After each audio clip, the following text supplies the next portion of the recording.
Hello friends, আমি আজকে আবার চলে এসেছি আপনাদের সাথে একটা ব্লগ শেয়ার করব বলে। তো আজকে ব্লগের টপিক এটাই যে আমার হাজব্যান্ড আজকে আমাকে চিকেন রান্না করে খাওয়াবে। তো আমি আপনাদের সাথে এটাই শেয়ার করব যে আমার হাজব্যান্ড কীভাবে কী মশলা দিয়ে কেমনভাবে এই চিকেনের রেসিপিটা বানাচ্ছে। তো আশা করছি আজকে আপনারা একটা নতুন স্টাইলে চিকেনের রেসিপিও পেয়ে যাবেন এই ব্লগে। তো চিকেনের রেসিপিটা বানানোর জন্য সবার প্রথমে একটা কড়াই নিয়েছে। কড়াইটা গরম হয়ে গেলে তার মধ্যে পরিমাণ মতন সর্ষের তেল দিয়ে দিয়েছে। সর্ষের তেলটা গরম হয়ে গেলে তার মধ্যে দিয়ে দিয়েছে জিরে, শুকনো লঙ্কা, তেজপাতা, ফোড়ন।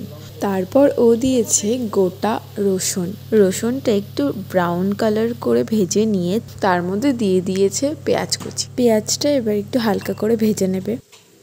তো ও কিন্তু আগেই লেবু, নুন, হলুদ আর অল্প শুকনো লঙ্কা দিয়ে মাংসটা ম্যারিনেট করে রেখে দিয়েছিল। কটা রসুন আর অল্প কাঁচা লঙ্কা থেতো করে দেবে, তাই সেটাও হামলদিস্তায় থেতো করে রেখেছে। পেঁয়াজটা অল্প ভাজা হয়ে গেলেই তার মধ্যে ও দিয়ে দিয়েছে টমেটো কুচিটা দিয়ে অল্প নুন আর হলুদ দিয়ে দিয়েছে যাতে টমেটোটা খুব তাড়াতাড়ি গলে যায়। তারপর ও তার মধ্যে দিয়ে দিল কয়েক চামচ পরিমাণ মতন আদা বাটাটা দিয়ে সব মশলাগুলো খুব ভালো করে মিশিয়ে নেবে। মিশিয়ে ও থেতো করে রাখা অল্প রসুন আর অল্প কাঁচা লঙ্কাটা এর মধ্যে দিয়ে আবার ভালো করে মশলাটা কষাবে। ও কিন্তু এখানে রসুন আর কাঁচা লঙ্কা থেতো করাটা দিতে ভুলে গেছিলো।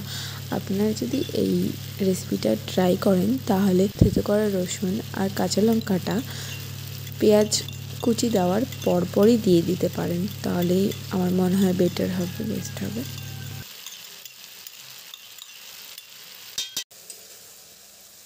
তারপর মশলাটা কষাতেই কিন্তু ও শুকনো লঙ্কা গুঁড়ো দিয়ে দিচ্ছে।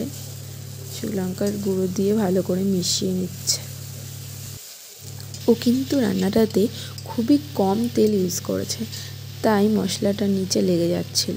তাই ও 1 কাপ মতন জল এই মশলাটায় দিয়ে ভালো করে কষিয়ে নিচ্ছে।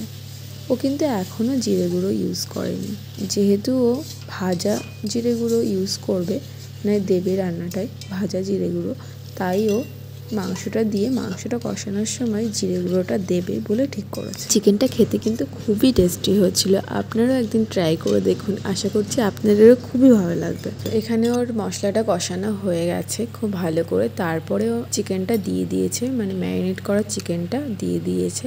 তার মধ্যে কিন্তু ও দিয়ে দিয়েছে ভাজা জিরে গুঁড়ো, গোলমরিচ গুঁড়ো। তারপরও ভালো করে কষিয়ে নিচ্ছে।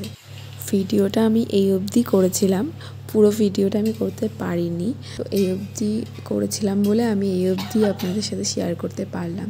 ও এবার মাংসটা ভালো করে কষিয়ে এবার এর মধ্যে আপনারা চাইলে জল দিতে পারেন, কিংবা কষা খেলে কষাও খেতে পারেন। আজকের ভিডিওটা এখানেই শেষ করছি, আবার দেখা হবে নতুন একটি ভিডিওর সাথে।